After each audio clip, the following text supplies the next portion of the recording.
Hello, everyone, and thank you for joining us for one of the final sessions of altc 2022. I am joined by Sharon McClements from Ulster University, and Sharon is going to be telling us a bit about a project she worked on supporting an inclusive learning environment using Microsoft Teams and YouTube. There will be some time at the end of this session for a Q&A, so if you have any comments or questions for Sharon, please do pop them in the chat. But other than that, I'm going to hand over to Sharon for use of learning technology to support an inclusive learning environment for a diverse MSc student community. Caroline, thank you very much for the introduction. I realise now my title is quite a mouthful. You're right, I work at Ulster University as an academic there and had the same challenges and issues as all of the presenters that I've listened to today. But I'm going to give you a short talk on one of the key issues that I had.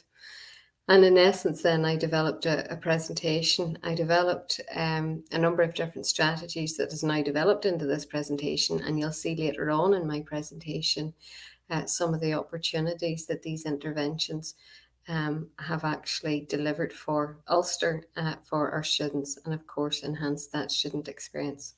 So the big grand title again is the use of learning technology to support an inclusive learning environment for a diverse MSc student community. So I could break that down a wee bit for you. We have all got well used and apt at using learning technology to enhance our teaching, and in some cases during the 2020 lockdown to replace our face-to-face teaching. But I'd never considered it as a tool to provide an inclusive learning environment. I still think, I suppose, it was tacked on to enhance the learning, but not to create this inclusive environment. Delighted with results and delighted that I can share that with you. The second part of the wording in the presentation is the word diverse. MSc students do tend to come from a very diverse background, race, ethnicity, age, but also their degree background, which is very unlike our undergraduate students who tend to come with this particular career in mind. So you have a very similar cohort. When you get to MSc, you have a very diverse cohort and very different needs and support mechanisms are necessary. So that's the rationale, if you like, behind the big grand title. So in essence, what are we going to hear about in this presentation and maybe take away? I'm really hoping at the end of this presentation, I will have demonstrated my use of learning technologies, specifically MS Teams and YouTube to support a diverse community of students. These students felt very isolated and felt very anxious, and I'll expand on that in the next few slides.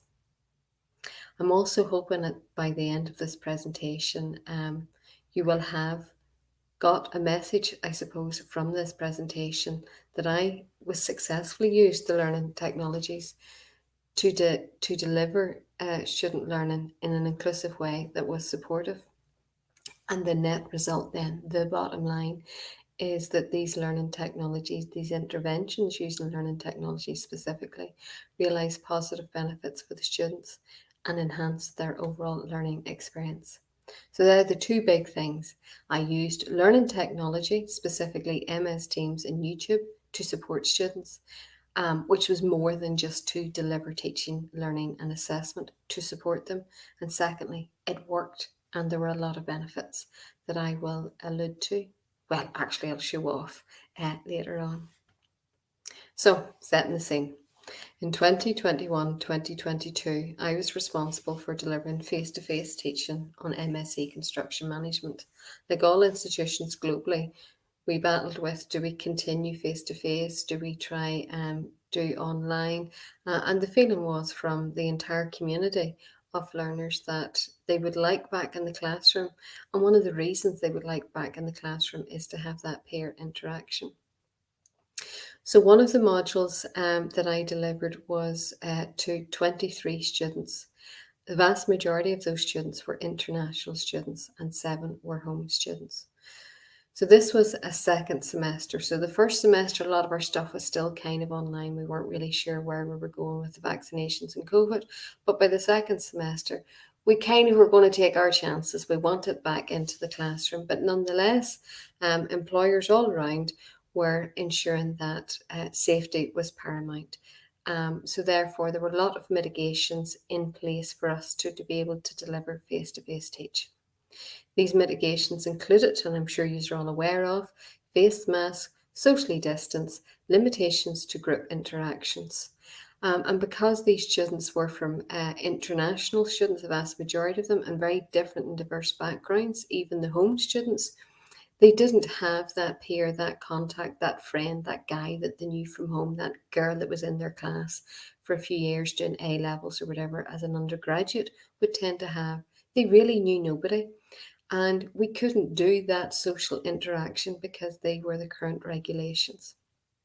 It was very evident after my first face to face class with this group of students. I just wasn't getting the vibe from them. I wasn't sure, was it me? I didn't understand. We had been teaching in this sort of environment now for 6 months, but there was something very different. And there was a girl at the back of the class, and she very bravely said, I just feel alone. I don't know who to turn to. And I didn't know where to look, where to turn, how to help her. And I started to look around the class and they were all in recognition. Yeah, I'm a bit lost. I'm kind of on my own. I'm isolated. But above all, I'm really nervous and I'm really anxious.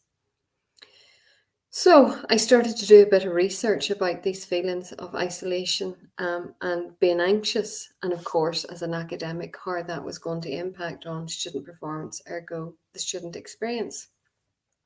And I found lots and lots and lots of literature about it. Loneliness here, one of the definitions that I'm using, is very simply but sadly a situation where a person experiences a subjective deficiency of social relationships.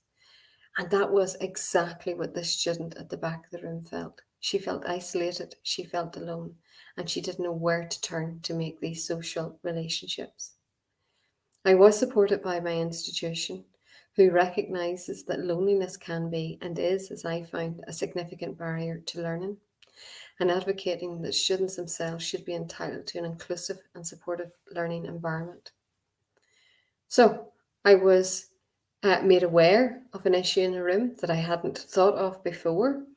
I started to research about the impact of loneliness in a classroom, which had never occurred to me before, and found it really was that simple. They do need peer support. We all need those social interactions. And I didn't realise that they weren't happening naturally. Even with the COVID barriers in place, I just thought somehow they still met up and had coffee, but that wasn't happening. And I also was very aware that I was with an institution that recognised this as a barrier and provided lots of help and support and advice. So, what did I do about it? I decided I had to act upon it. I had to reduce anxiety and isolation. So, I couldn't break the law. I couldn't have them gathering round a table and masks off and windows closed and less than 1 metre social distance. I couldn't do that. So, we were all complying with the regulations and making sure that everybody felt safe from COVID. So I had to turn to learning technologies. And it was suggested to me that I could set up or establish a Microsoft Team module support area. Now, Teams has become the bane of a lot of our lives. I have another team meeting, I have another team meeting, and that's my interaction to that point with Microsoft Teams. But Teams was then demonstrated to me to be a much more supportive tool, a much more engaging tool, and it's not just a meeting tool. There is a support area to it, and that support area could facilitate that virtual peer interaction and support, and thereby reduce the anxiety, making the learning experience much more open, inclusive, but fundamentally welcoming. If you feel part of the group, you're going to contribute to that group, and that in itself is going to enhance your experience. It was suggested that to reduce isolation and anxiety, that cooperative learning, working alongside somebody, talking it out, listening, can help reduce loneliness just having that person to turn to. So I had high hopes that the use of learning technologies, very specifically Microsoft Teams, would be used within the module support area to overcome the current COVID mitigation barriers, i.e., the laws of the UK and, of course, of the employer, but at the same time provide the least restrictive environment where students could have some form of peer interaction. So off I went and got some training on how best I could use Teams to support peer support. So, very quickly after that meeting, within a few days, probably a week, I then established a group of 10 spaces. So, I created 10 teams, group one, group two, group three. And within each of those teams, I had either 2 or 3 students within that space where they could join up and they had that interaction. Um, It was filled probably within an hour. I did it in one of the classes. Okay, who wants to be in group one? Hands up. And I typed in the name. Who wants to join them in group one? Another hand went up. Grand. Group two. Who wants to be in group two? Typed in their name. Signed them into the group. Who wants to be in group three? Got them all onto their phones so that they could then see each of their groupings. And they then had a student, a peer, more importantly, that they could turn to. So, to try and, I suppose, break the ice, okay, who's going to go first? Who's going to talk within this peer space that I had created in Teams? I started to facilitate some of this information. So, one of the first things I did was I posted the assessment detail into each of the groups. Hi guys, we're here for a reason, not just a chitter chat. We actually need to pass this module. Here's what the assessment's about. Here's what I'm looking for. Here's some of these deadlines you need to be thinking about. What's troubling you at the moment? And I kind of then tested the water a bit with them. And I waited for those peer interactions to happen. And they did. And they happened quite quickly. I don't know if my intervention was useful or necessary. I think looking back on it, maybe one of the things I would do would be facilitate it, but then possibly remove myself from that group so that they didn't have that big brother scenario as well, where they thought I was dipping in and dipping out. But what did become apparent in these interactions was a lack of understanding of the assessment. And this was another one of these barriers. So, what I presented and talked about was that peer barrier that they had. They couldn't nudge up beside somebody and say, "My name is, what do you think of the class?" because of the restrictions. But it also was the same for me. We had a line at the top of the classroom. Students weren't allowed to come up near that line, and I do mean a physical line, and that was our 1 metre or 2 metre barrier to prevent COVID. So they also didn't have the same interaction with me, and far more gets said in that chance conversation, that conversation walking out of that classroom, that 2 minute conversation at the break, where understanding just clicks, where you have that freedom to ask the questions and it's not in a formal email. So it became very obvious with the students' interactions, I suppose, more importantly, the tangents that they were going off to answer this assessment, that there was a problem with the context of the assessment. So at MS level, it is a case study problem-based scenario. You need to have some background knowledge of the context. Then the case study is presented, and it's up to you to come out with this innovative and creative solution. So I got to look at this and I started to drill down. Well, what is it that you don't understand about the assessment, specifically this background, this context? And then I realised that the students were mostly in this module, were mostly from very different backgrounds. And I don't mean cultures, I do mean disciplines. We had students from business, we had students from engineering, we had students from design, we had students from teaching degrees, we had students from agricultural degrees, everything within that room. So again, what would have happened is we would have brought in a number of different guest lectures, we might have done site visits, case studies, but none of those were opportunities that I could take under those particular circumstances of COVID. So again, I turned to technology. And of course, I'm looking at the age of the students too, and I'm thinking what they don't want is another PowerPoint, what they don't want is another click in this link. So I work with the student to try and capture the essence of the assessment, the whole backdrop, the rationale, the background that I just hoped that they would have picked up, but they didn't because they weren't having these interactions outside of the classroom. They weren't getting into the community. They weren't walking around Belfast because nobody was walking around Belfast. So they weren't picking up the people, the place, what was going on. So we used then YouTube, and we produced a YouTube video, probably about 3 minutes long, saying, hey, you want to study this module, here's what it's about. And what it mostly captured was big, bold images of Belfast, big images of current projects, and big images of students working around these particular projects. And that kind of then provided them the backdrop and the context for the assessment that they had been missing because, again, of those restrictions in the real world. So I was delighted to have had the opportunity to work with this bunch of students. I was delighted that I had a kind of bunch of students that were just kind of fed up and on the periphery and had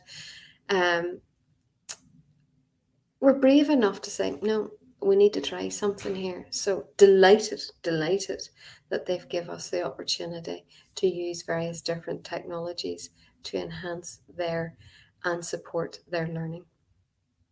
So what was the impact? Using technology to create student learning spaces provided most definitely an inclusive learning environment. It paired up students and they did talk, they did have peer support, and it did go some way to mitigate student loneliness and isolation. The technologies used, both MS Teams and YouTube, helped to create that sense of belonging. This was something new. We're going to start to engage in this. She's going above and beyond to try and make us feel welcome. Even the very act of me trying to bring along these students into groups, into MS Teams, developing the YouTube video, all help create that we wanted to be there. We wanted them to be there. I wanted them to succeed. And all of that feedback then started to decrease the students' anxiety. The impact was very positive. Students themselves were very successful insofar that they passed and achieved very high grades. Now, in contrast with the year before, the group just struggled. It was mostly on, no, in fact, it was all online. I had a very high fail rate within the module. There was nothing different in the content of the module or the context of the module. The key difference, and there was nothing different either in the intake for the students. It was roughly about 27 students, again, high proportion international. But I believe that aside, they were all from very, very diverse disciplines. And they didn't do so well, and it wasn't a success story. And I had lots and lots and lots of assessments to repeat with these students, which was very difficult and very hard. So I know it wasn't exactly the same like for like, but everybody passed. Everybody passed on this module. And the pass rate was exceptional, absolutely exceptional. So not only did they pass, which was a stark contrast from the previous year, they also achieved high grades. So if I take the first comment about the students passed, well, it obviously enhanced their learning. There's no doubt about that because they had now passed, they had engaged, and that would have increased their student experience. Is a good one. Achieving high grades means there was just more than get this across the line. To get that over 70, to get that really good score in an assessment at this level required some dedication and some input. It required a lot more from the student to personally get that grade above 70. So that showed me that I had invested in them. I'd shown them that I had invested in them by trying to do the whole peer interaction and YouTube video and set the scene for them because they couldn't do that naturally. And they could see that and they started to invest in themselves, and the results that they produced were just fantastic. So I've mentioned there was a significant improvement on the previous year performance.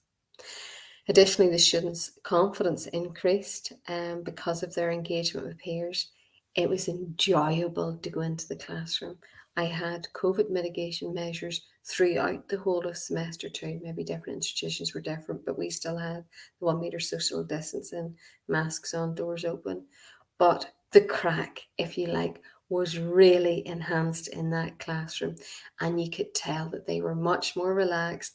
They had a friend. There were separate conversations going on across the room.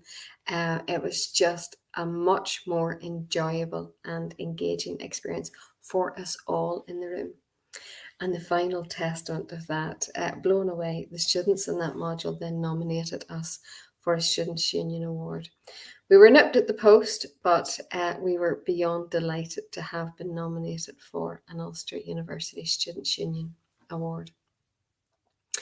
Here I have an example of what, not an example, here I have exactly what I posted or what I created within Microsoft Teams. So you can see there that I have created the number of different groups right on through. I, of course, had administration rights. I've alluded to that being like a big brother, but it was more than that. It was kind of getting the conversation starting, posting some information, kind of getting into students going, I see you two are talking about such and such in relation to the assignment. That's really good. Keep going with that. Could I further recommend? Or if I thought they were going off tangent, do you know, that's great that you're talking about it, but maybe you want to bring it in. And all of that, I suppose, was very effective in the students engaging and enjoying it. So there was many different things we posted up, and then too I was getting students then posting information up. So if you were in a particular group, no one could join that group other than the two members that were in it, and I had administration rights, so nobody could dip in, dip out. I never had an issue with going, he isn't talking to me in this group, or she isn't talking to me, or could I change? I suppose that's just the maturity. So it was very simple to set up. I had it set up that it didn't ping every day, but I would have had it pinging maybe, was it 3 times a week? I would have went in and updated it, and obviously there was a flurry towards assessment time as well. And of course, there was an audit trail then of any information. I then started to roll it out for a number of different areas that I would deliver teaching on. So you can see there, I started to create all of these different tiles and started to roll that out because I was just so confident. This was great. Students are loving it. Everybody's interacting. So this is something I would very, very, very much like to keep. I know we're going back mostly to face teaching, but I thought that this was really, really worthwhile, and I have created it now for semester one for new teaching. Here is a bit of a snapshot of some of the information that was kind of being posted, just some of the conversations that were kind of happening. I was very quick at the beginning to say, you know, this isn't about how are you getting on in your accommodation. Did you go to such and such a restaurant? Can't wait till the bar's open. It was not a social platform. But I very much from the beginning said the assessment, how are you getting on? Are you eating into the word limit? Have you gone to the library? So I very made sure that within each of the groups that the focus was very much within the assignment and it wasn't moving into areas that it shouldn't be moving into. That's their WhatsApp that they can use. So upon reflection, you've heard me already mention that it was a success, and you've seen already the tiles that I have created for the other modules and programs that I deliver learning to. So personally, what did I get out of it? Upon reflection, the pandemic had forced me and everybody to use technology to deliver, and as I've already mentioned, and for a long time to replace that face-to-face teaching. It is now an essential tool when we're working through timetables and we're looking for classrooms and spaces. We're also considering, but where's my time whenever I just log on with my students? And that's now been built, our online, our virtual time. It just seems essential. I was very much surprised how effective technology can be used to reduce anxiety. It was a lovely opportunity that was presented to me, and I'm delighted I was able to do something about that. But also to get into that area that anxiety isn't just about how am I getting on. Anxiety is just about feeling lost and feeling alone, not about how good I am. And the only way to overcome that isn't more coursework and feedback, is having those interactions. So, using technology to support inclusive education has become considerable but largely unused potential. So, I'm delighted to have had this opportunity to tell anybody that's listening today. I'm going to say this, but I'm not 100% sure. I am much more confident in my use and rationale of adopting technology to create these inclusive environments to support a very diverse student community. As you see, I'm going to roll that out in the next academic year. It also gave me an idea when I looked at that loneliness and isolation and that diverse community. I started to look around the university to see what other support mechanisms were available, not just for international students, but for MSc students generally. Students that have done, as I said, an accounting degree and they're now coming in to do this construction masters with us. In some cases, there are similarities, but on the whole, very, very, very, very different. So I started to look around me. I didn't see an awful lot going on in one place. Seen lots going on all over the place, lots of different best practice. So I've decided to apply for a funding opportunity. It's gone. I don't know the result. To start to gather information on all of these best practices, so that I can then deliver and develop a model of best practice to support our student community at Ulster University.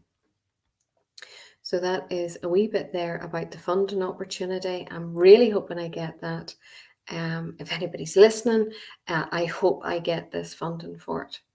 On the back of that, we also found that students said, you know what, now that we've got you talking and interacting with us, Sharon, and valuing us as a student and acknowledging us as a student, we aren't really sure where we're going to find work. How are we going to promote our CVs, because the world is still a wee bit locked down.